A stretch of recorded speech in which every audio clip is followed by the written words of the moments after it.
Alright, we're going to get into more actual color mixing now. So we are going to want our hue value chroma chart.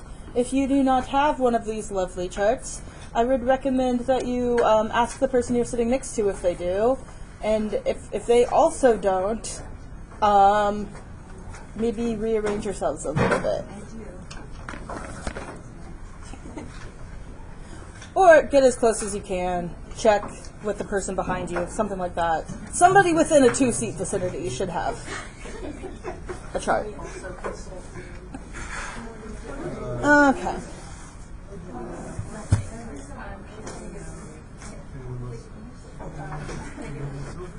So what I'm going to do is I have 1, 2, 3, 4, 5, 6, 7, 8, 9 colors on my hue value chroma chart that I want to reproduce. And what I'm going to do is kind of in the upper part of my page somewhere here is I'm just going to give myself like a little circle, and then I'm going to sketch in just this basic chart here. So now I need to fit 4 of these in here.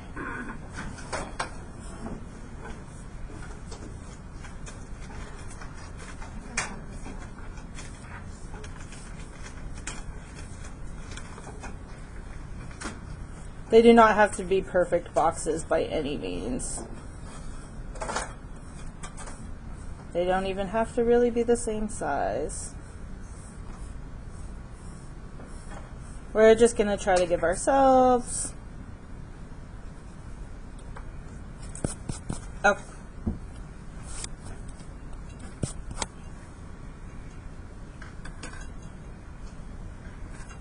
Maybe I can make this one a little bigger.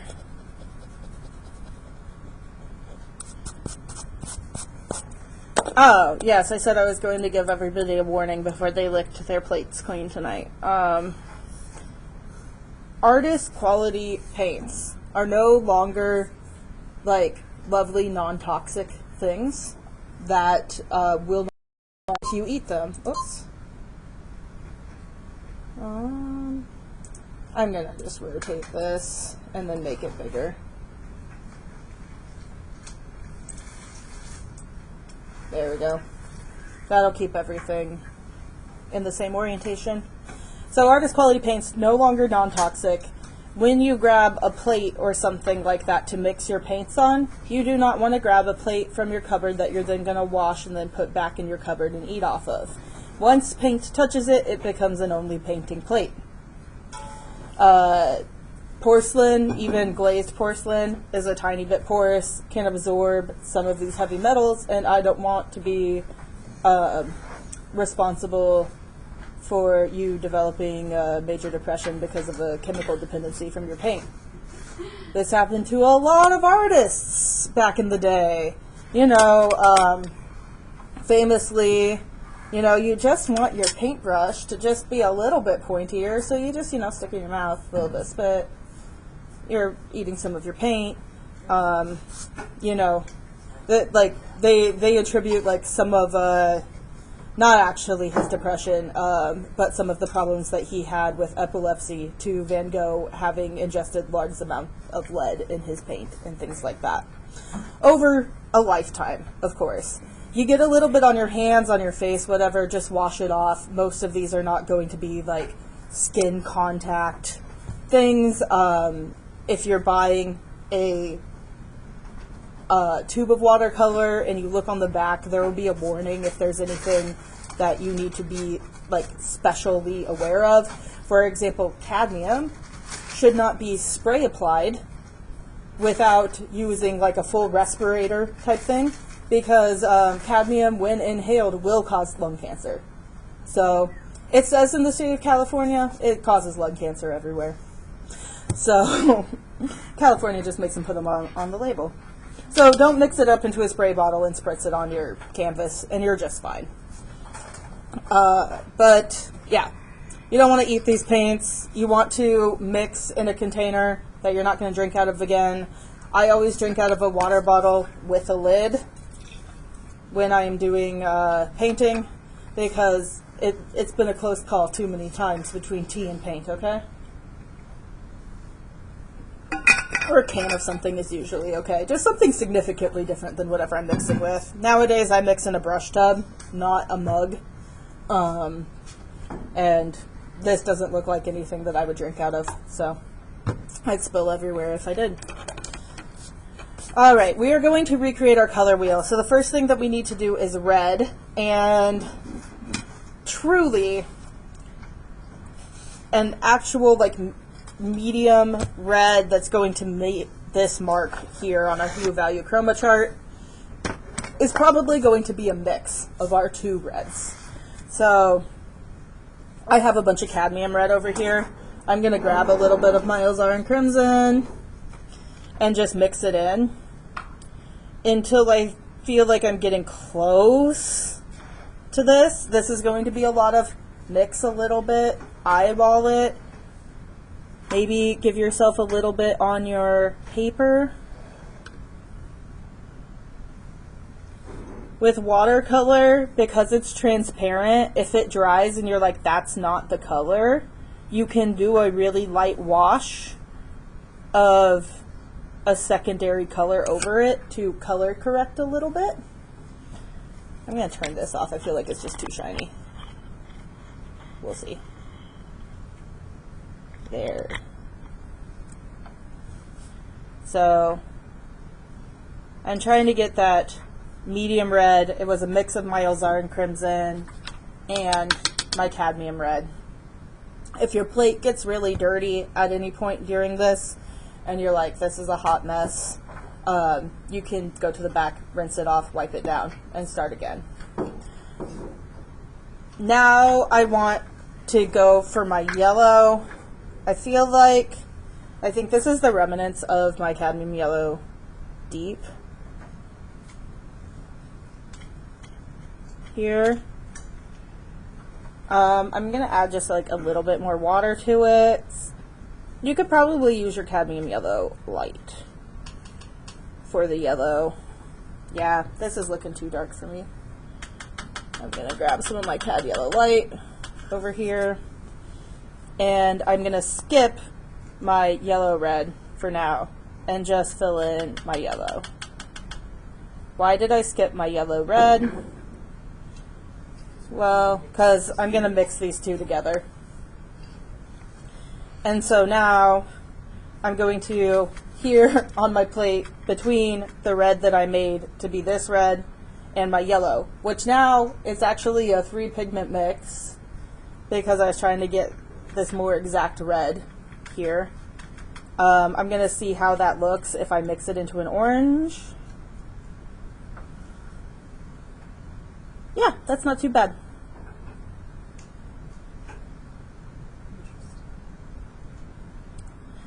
I could have also probably just stuck with my cadmium red over here. In fact, I'm going to do a little test. You don't have to follow along with this, but if you want to. Over here I still have a bunch of the cadmium red, so I'm going to put a little bit of this yellow and just mix that orange in, and maybe just add a little bit more of the cad red than my yellow, and put that here off to the side. I think I could have added a little bit more yellow. And then it would have been really close to visually looking like the same color. Yeah. So if I just added a little bit more of this yellow, then I visually have a really similar color. So I just mixed those off to see what other ways I could make that color. Like I said, that was my little experiment. You did not have to recreate it. If you do, though, that's no problem. I'll put up like a little thing for you to snap a picture of these and submit for that classroom like participation credit. And if I see this, I'll just know that you were being an experimental scientist along with me. If not, and you just were like, I need to hold on for dear life and just mix this orange, that's fine too. Sometimes I try things and then people are like, where did you go? And I'm like, 20 years of experience is where I went. Apologies. All right, I'm going to bring my plate back over, and I'm going to mix now my green. I want it to be a pretty equal mixture of this yellow and this blue, so I'm just going to push them together and try to get, maybe I need a little bit more of the blue in there. It's getting kind of mucky.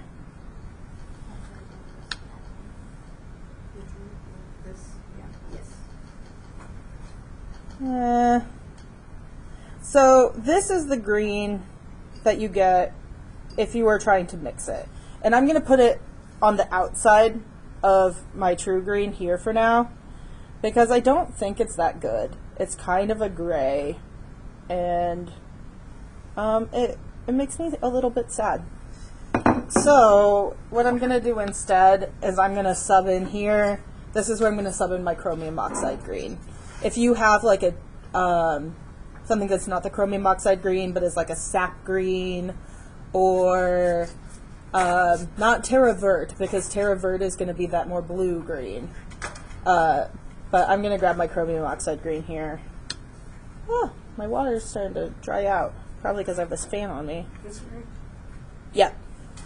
So this green that has a little bit more of that yellow in it, but is still very decidedly a green. That's what we're going to put down as our green.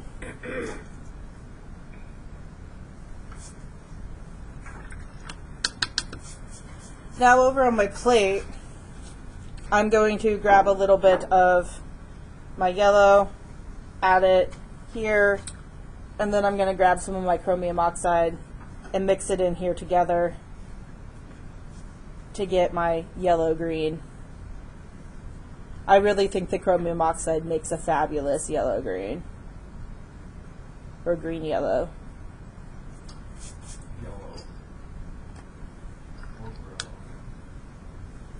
So, what I have here so far is I have a half and half.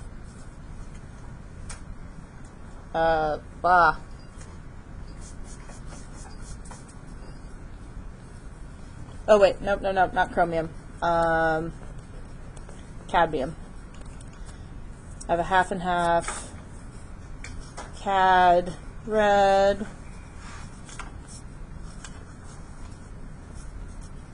Is our in crimson. And then here I have my halfway step. Here I just have my cad yellow, medium, and then I have chromium oxide green. Oh, that's the middle. Oh, sorry, this is my chromium oxide green. Oh, okay.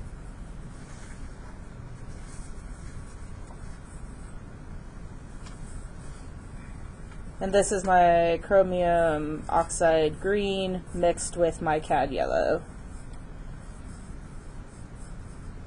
This is actually, right here, a 3-color mix split. So I'm just going to put a 3 split between cad red, those are in crimson, and cad yellow medium.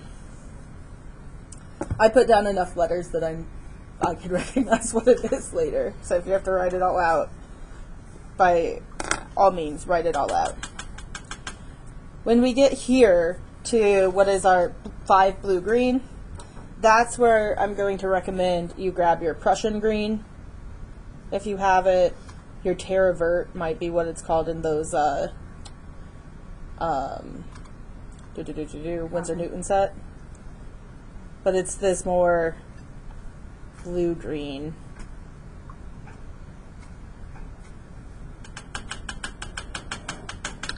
I need a little bit more.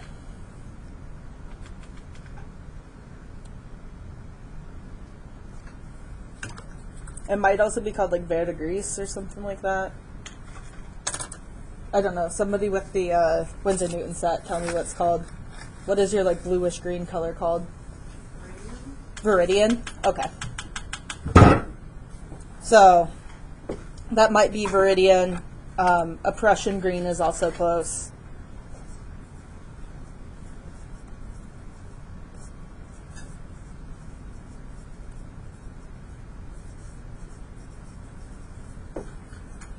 We'll get you there.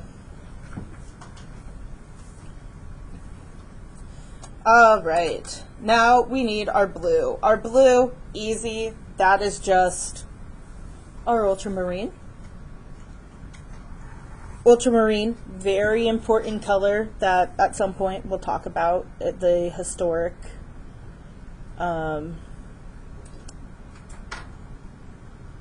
influence of ultramarine.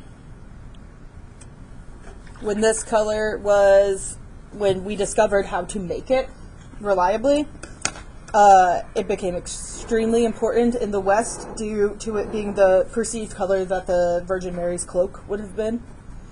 Because they were like, that's the most blue I've ever seen.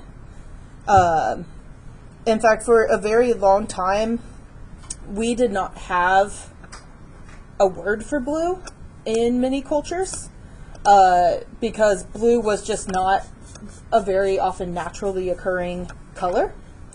And when we finally, like a famous example of this is we don't hear blue talked about in the Odyssey. In fact, in the Odyssey and the Iliad, the seas that Odysseus is sailing on are referred to as wine-dark seas, which is closer to what today we would call the color purple. But they did not perceive blue as, in fact, separate from the color purple for a very long time, until we were able to make chemistry advances to be able to create blue such as this. There was a color called Egyptian blue, which is a little bit different. And in fact, if we get through several things tonight, I'm going to bring in my paint molar and everything and show you actually how paints were created. If we don't do it on Thursday, I'll do it on the day that we do our history of color lecture. And we'll have some fun mixing paint, our little pigment, into our binder and creating some paint. Yeah. What did you use to get the blue-green again? The blue-green is a straight-up color just out of my palette. It is either your Prussian green or your Viridian. The ultramarine is this blue. Okay.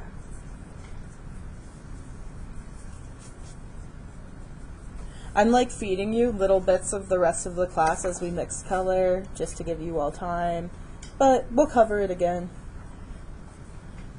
Alright, now what we need to do is we actually need to mix up a purple color in order for us to paint our purple, and in order for us to paint our purple blue and our red purple. So I'm going to find an area of my plate. I'm going to use right here because I'm already going to add Ozarn Crimson to it, and I know that that's what's right here. If you need to rinse or wipe off your plates, I totally understand. I'm going to grab some more of my Ozarn Crimson. Like I said, everything's drying out over here. Or dry. So my Ozarn Crimson I'm doing here, as well as a little bit of my ultramarine. I'm just going to start with a tiny bit of the ultramarine and add in a little bit more as I go. I don't want to overpower my crimson here, and so I'm just going to push a little bit of it over and mix it in until I get where I feel like this is my blue purple. So it's still pretty cool toned. And then I'm going to mix in a lot more of the Ozarn Crimson to get my true purple tone right here. The cadmium red just does not play well when becoming a vibrant purple. It's a much more occurring in nature, natural purple that you might see in a flower or something like that, rather than this very I don't know another word except for vibrant that I want to use. So I'll grab a little bit more of my alizarin red or crimson out of my palette, mix that in there, and then that will be my red purple. So these are just all different mixes from here to here. They're different ratios of my alizarin crimson and my ultramarine.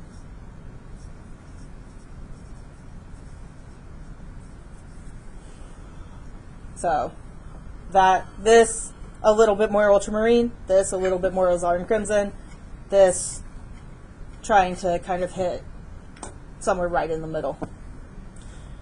So that is our basic color wheel. We did it! Now we are going to take just one of these colors and we are going to decrease its chromatic value. So what we're going to do is, I think I'm just going to grab,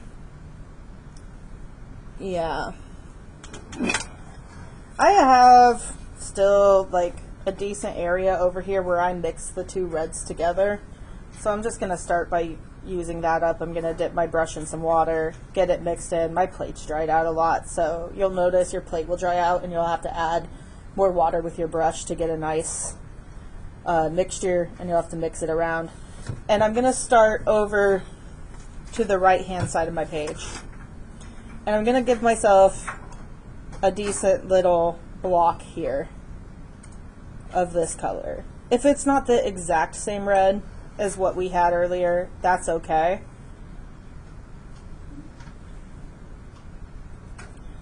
And what I'm going to do is somewhere else on my plate, I'm probably going to put it in here, is I'm going to grab a little bit of my Viridian or Prussian green. I'm going to put it over here until I have most of it off my brush. And then I'm going to just take a little bit of it with my brush and mix it into this red. Just a little bit to start with. And I'm going to swatch next to my red. If you can't get it as saturated, that's okay. You can always pick up a little bit more and like dot it over top, and that will give you a little bit more color in that space. Then I'm going to rinse my brush, grab a little bit more of the Viridian and mix it in. And paint that here. So I've gone to gray pretty fast. If I had controlled my Viridian a little bit more, but it's still kind of warm toned, and I want to see if I can shift it all the way to something that I would consider a true neutral. So I'm going to grab a little bit more Viridian and mix that in. And I might have just gone a hair past it, so I'm going to... Oh, the Prussian green. Okay. Yep, the Prussian green. Prussian green Viridian, either of those. And there, I feel like I have a pretty true neutral gray.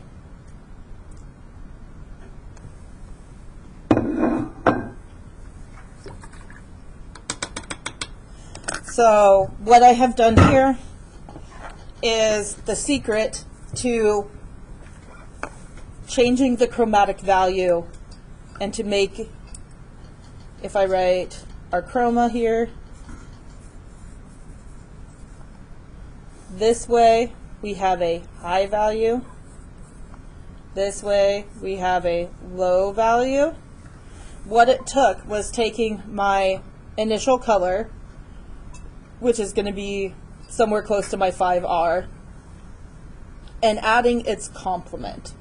So this is my 5R plus my 5BG. in this case, I'll label these up here too. 5R, 5YR, 5Y, 5GY, 5G, 5BG, 5B, 5PB, 5P, and 5RP. So the more I mix in of the complementary color, which is this blue-green, the lower the chromatic value becomes. So the closer to that neutral gray. The easiest way to think of this is if you look at this diagram, which is somewhere in your books. It's not at the front. I wish they still had it at the front like this. This diagram, the closer these two colors get to meeting in the middle, the closer they come to that theoretical neutral gray. So that's about as close as I think I can get using the colors that I have in my pigments to this theoretical color. You did that by mixing the red and the green? Yeah, and whatever your blue-green color is, so whether that's Viridian or Prussian green. So not your chromium oxide green, but the one that's a little bit more blue tone to it. Yeah. Because this is the complementary color. So mixing, they're what are called cross complements.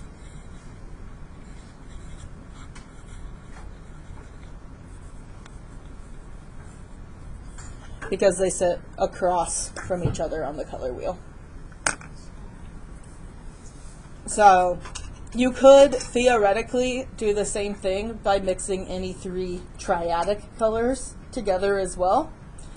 It just, it's faster to just mix the cross complement. And since we have a single pigment color here that we can use, we're going to go ahead and use it.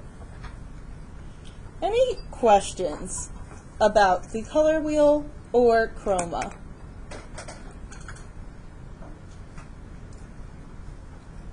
Ooh, confident students, I enjoy. Okay.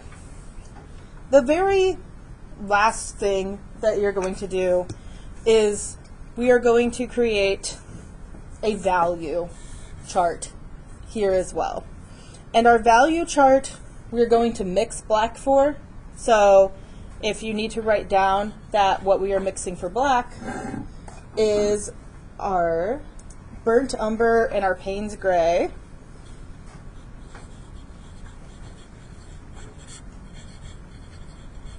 If we have a black in our thing, should we use it? You can. Yeah.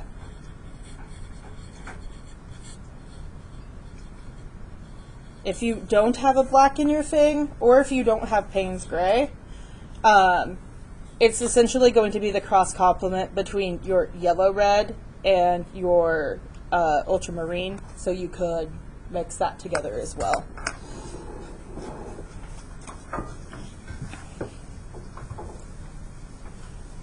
In fact, a lot of times if you're if you're doing a true triadic mixture, like if I mix this purple blue, this red, and this yellow green in like that equilateral triangle, that's going to get me pretty close to black.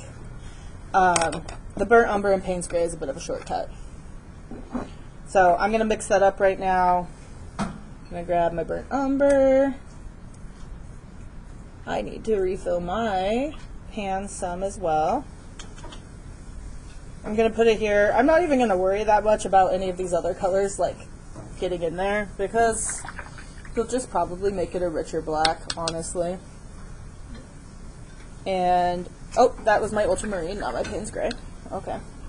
A little bit more Payne's gray.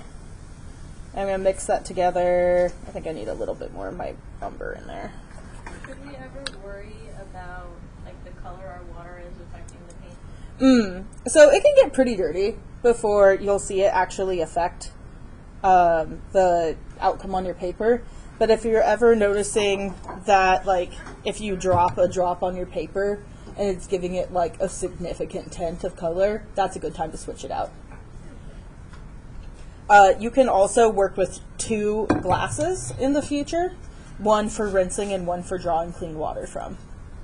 If you're like, I don't like to, that's what this is, except for a few times I've forgotten and dipped my brush in there.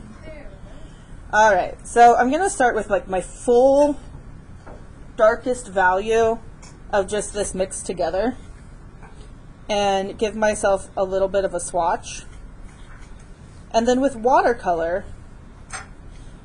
we don't actually need to change anything about our mixture except for adding water. So what I'm going to do here is I'm just going to take a little bit of water and I'm going to paint right next to it.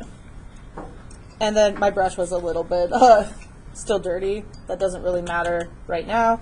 And then I'm going to touch the edges together, and it's going to just start flowing into my water. And I'm going to just continue painting this strip a little bit and letting the color flow up into my strip here. So I can encourage it a little bit and try to even out the color, and then I can push it up into a little bit more water, encourage it, even out the color. And I'm not expecting you to get like a full 10 steps here. I just want you to practice adding more water to the edge and getting this to kind of just gray out until eventually you essentially don't have any pigment left and you're just adding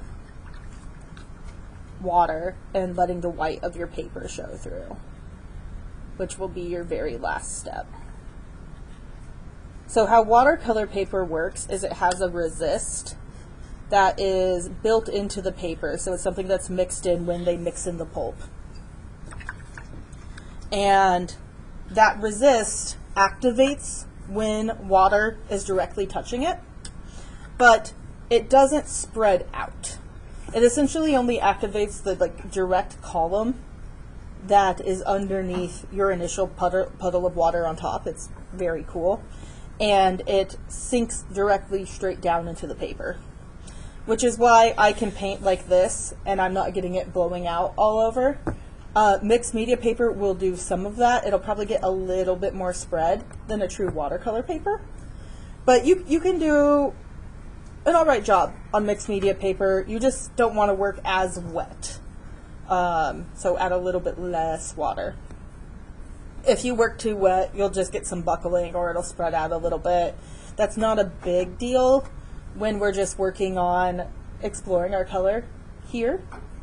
It's a bigger deal when you're working on an actual painting, which our project 2 will be actually using watercolors to mix and create some of our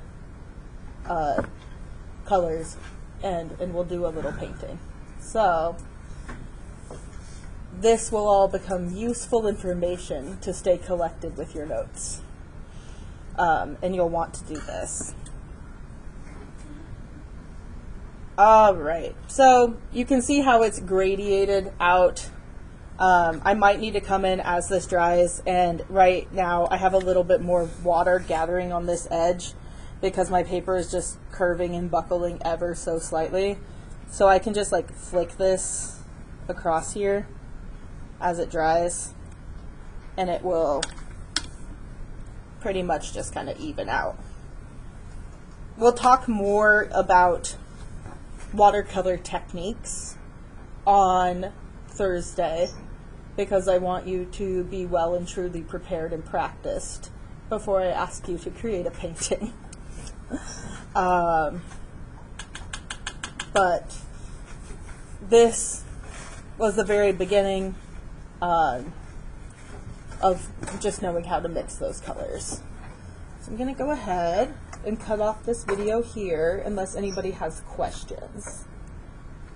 I'm just not getting like a dark black like you are. I don't know if I'm using too much water. Okay, I'll come and take a look at yours and see what's up.